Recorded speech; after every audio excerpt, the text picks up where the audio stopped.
Yorkshire reporter Anna Riley joins us now from a food bank in Dewsbury, which had to turn away hungry people after running out of food. Goodness gracious me. Anna, thank you very, very much for bringing us this report. How are you? What's the latest?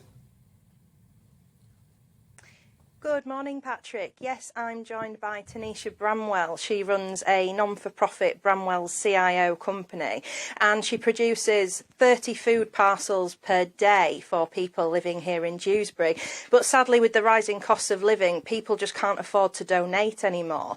And it got to a stage, didn't it, where, Tanisha, I know there's food behind us now because of another recent appeal, but you were just left with nothing. Yeah, we had, I think we had 18 tins left of food. We didn't have any milk, any bread. There was nothing on the shelves, and we were at the point where we were then asking the community that we actually support for donations in order to keep this sustained.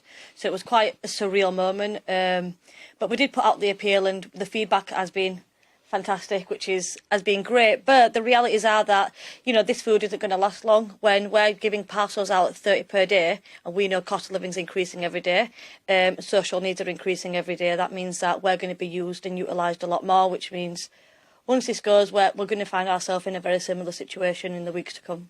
And what was that like, having to literally turn away hungry people and just say, we've got nothing?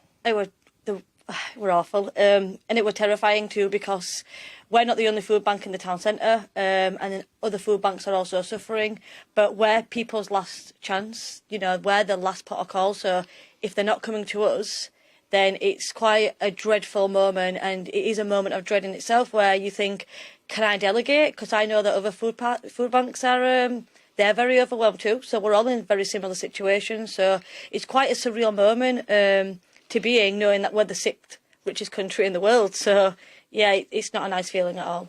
And what kind of people are you seeing? Are you seeing some sort of first-time food bank users as well? Yeah, absolutely. During the first lockdown, we had what we called our regulars. So we kind of built up a rapport and a relationship with these families. But over the coming months, we're seeing new faces every week. We've got new addresses every week, and we're hearing new stories every week, which is heartbreaking.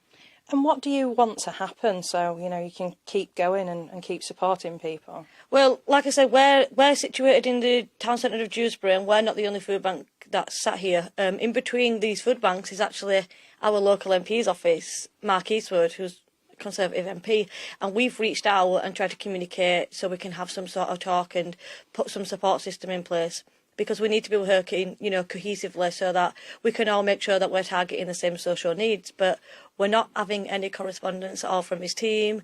We're not having anything from him. And what we want is, we want support so we can continue support. Thank you so much, Tanisha, and thank you for what you do for the people here in Dewsbury. Obviously, cost of living's rising, and this problem is certainly not going away.